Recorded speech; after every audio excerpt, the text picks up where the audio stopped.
First love fail అయినంత మాత్రాన జీవితం ఏమీ ఆగిపోదు. తొలి ప్రేమ ఏమీ తోపు కాదంటూ చెన్నై లవ్ స్టోరీ చిత్ర యూనిట్ ఒక పాట ద్వారా ఈ సినిమా స్టోరీ లైన్ ఎలా ఉండబోతుందో చెప్పేసింది.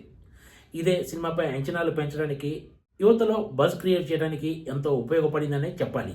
యువ హీరో కిరణ్ అబ్బవరం, శ్రీ గౌరీ ప్రియ కాంబినేషన్లో తెరకెక్కిన చెన్నై లవ్ స్టోరీ శుక్రవారం నాడు ప్రేక్షకుల ముందుకొచ్చింది. ఒకరోజు ముందుగానే అంటే గురువారం రాత్రి ఈ సినిమా ప్రీమియర్ షోస్ వేశారు.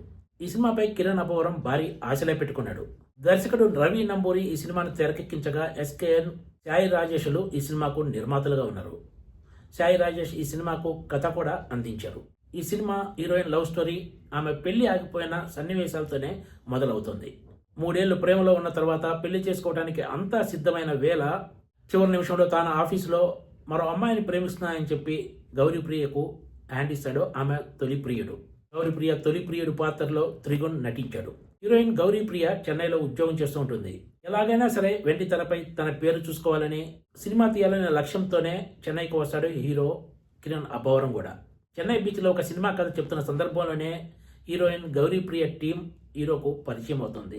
వాళ్ళతో కలిసి వాళ్ళ రూమ్లోనే ఉంటాడు హీరో. పెళ్లి ఆగిపోయిన తర్వాత గౌరీప్రియ లైఫ్లోకి కిరణ్ అబ్బవరం ఎలా ప్రవేశిస్తాడు, వీళ్ళ ప్రేమ సక్సెస్ అయిందా లేదా అన్నదే చెన్నై లవ్ స్టోరీ మూవీ. ఈ మూవీలో హీరో కిరణ్ అబ్బవరం, హీరోయిన్ శ్రీ గౌరీప్రియ తమ పాత్రలకు పూర్తి న్యాయం చేశారనే చెప్పొచ్చు. కాకపోతే సినిమాలో ఎక్కువ శాతం హీరోయిన్ నిత్యం మద్యం సేవిస్తూనే ఉంటుంది.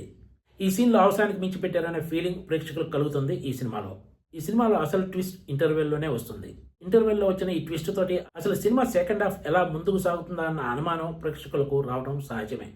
దర్శకుడు ఈ విషయంలో ఏదో ప్రయత్నం చేసినా కూడా అది ప్రేక్షకులకు ఎంత మేరకు కనెక్ట్ అవుతుంది అనేది అనుమానమే. ఫస్ట్ హాఫ్ లో ఒక హోటల్లో జరిగిన సన్నివేశానికి సెకండ్ హాఫ్ లో సినిమా నడపడానికి కథను లింకు చేసినా కూడా అది నడిపించిన విధానం అంతగా వర్కౌట్ కాలేదు. చెన్నై లవ్ స్టోరీలో పాటలు పర్వాలేదనిపిస్తాయి. ఓవరాల్ గా చూస్తే ఈ సినిమాలో జోష్ మిస్ అయింది. ప్రేక్షకులకు ఇది ఒక నీరసమైన ప్రేమ కథగా అనిపిస్తుందంటంలో ఏమాత్రం సందేహం లేదు. సినిమా కథ పాయింట్ లో ఒక ఎంతో కొత్తదనం ఉన్నా కూడా దాన్ని ఆసక్తికరంగా మలచడంలో మాత్రం చిత్ర యూనిట్ విఫలమైంది. Please subscribe TGTV.